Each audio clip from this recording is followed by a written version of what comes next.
पहले एक क्लिप देखिए, पहले एक क्लिप सुन लीजिए, आराम से सुन लीजिए, कोई जल्दीबाजी नहीं है। सुनते सुनते वीडियो को लाइक भी कर दीजिएगा। ये जो ग्रंथ हैं नफरत को बोने वाले, एक युग में मनुस्मृति, दूसरे युग में रामचरितमानस और तीसरे युग में गुरु गोवलकर का बंच ऑफ थॉट, ये दुनिया को नफरत, हमारे देश को, समाज को नफरत में बांटती है। नफरत देश को महान नहीं बनाएगा, जब भी कभी महान बनाएगा तो मोहब्बत ही बनाएगा। सुन लिया ध्यान से? नहीं सुना तो बहुत पीछे करके आराम से सुनिए। अब क्लिप में बोल रहा व्यक्ति यह क्या कह रहा है कि मनुस्मृति, रामचरितमानस और बंच ऑफ थॉट जैसी ग्रंथें सिर्फ और सिर्फ नफरत फैलाती हैं। क्लिप में बोल रहे व्यक्ति को पहचानने में अगर थोड़ी सी आपको कोई तकलीफ ना हो, इसके लिए मैं महाशय का नाम भी बताए देती हूँ। ये भाई प्रोफेसर चंद्रशेखर हैं। अब इनका पोजीशन बता दूं, भाई साहब गुयारे गहरे नहीं है, बिहार के शिक्षा मंत्री हैं ये। उस बिहार के शिक्षा मंत्री जिसने कभी दुनिया को शिक्षा का मंत्र दिया था। आज दुनिया भर के सामने शिक्षा के जग हंसाई का अप्रतिम उदाहरण है।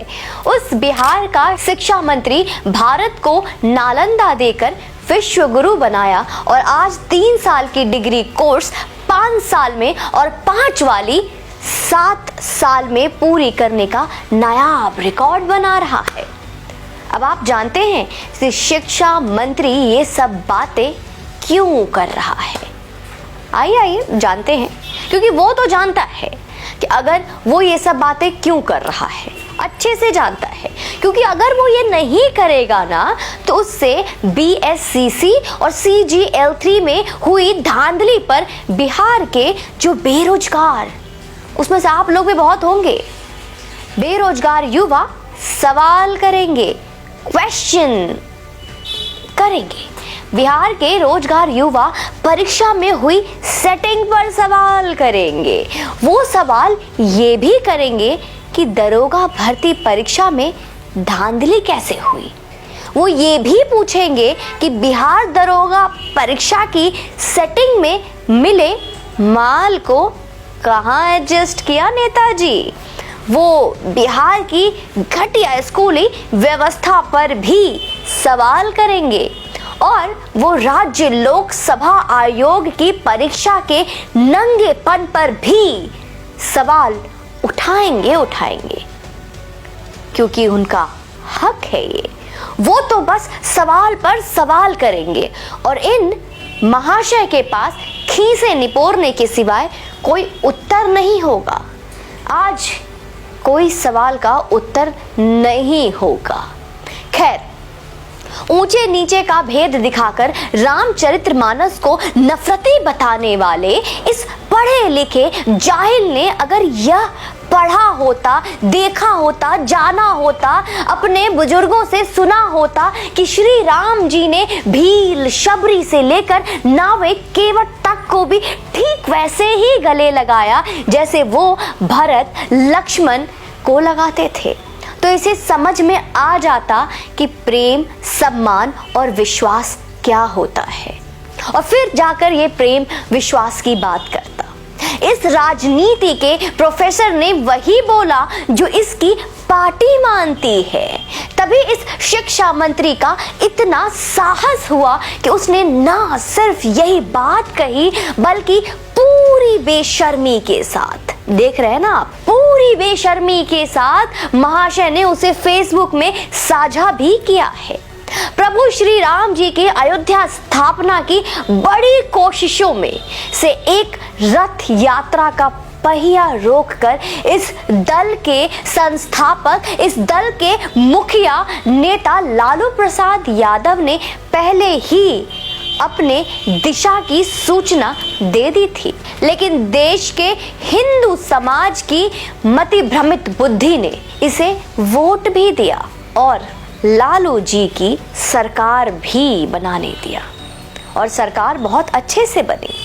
कहते हैं ना बिहार में MY समीकरण, यही है ना, मुस्लिम यादव समीकरण, यही खेला होता है वहां। तो बताओ यादवों, कब लालू की पार्टी ने किसी नेता ने या मुस्लिमों के खिलाफ एक बात कही हो? बताओ, अरे यादवों जी बताओ। और आप लोग यदुकुल के कहलाते हो, श्री कृष्ण के भक्त हो, श्री कृष्ण के कुल के कहलाते हो। कौन थे श्री कृष्ण? ज्ञात नहीं क्या? क्या त्रेता के राम द्वापर के श्री कृष्ण नहीं थे? सुन लिया अपने राम को गाली देते हुए और यदुकुल के यदुवंशी श्री कृष्ण के भक्त कहलाते हो। नजरें मिला रहे हो खुद से, है हिम्मत, जिंदा हो।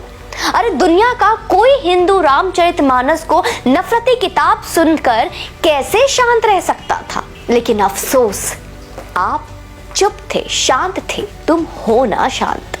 कल को यही व्यक्ति कहीं सड़क पर दिख जाएगा तो जूतों की माला नहीं बल्कि तुम फूलों की माला लेकर ऐसे बाहें फैलाकर लेकर खड़े इंतजार करते मिलोगे सड़क पर। यही सच है, यही गुलामी है जो तुम्हारे अंदर तक इतने सलीके से घुसा हुआ है कि तुम्हारी पीढ़ियां दर पीढ़ियां खप जाएंगी इसे निकालने में, पर तुम निकालोगे नहीं।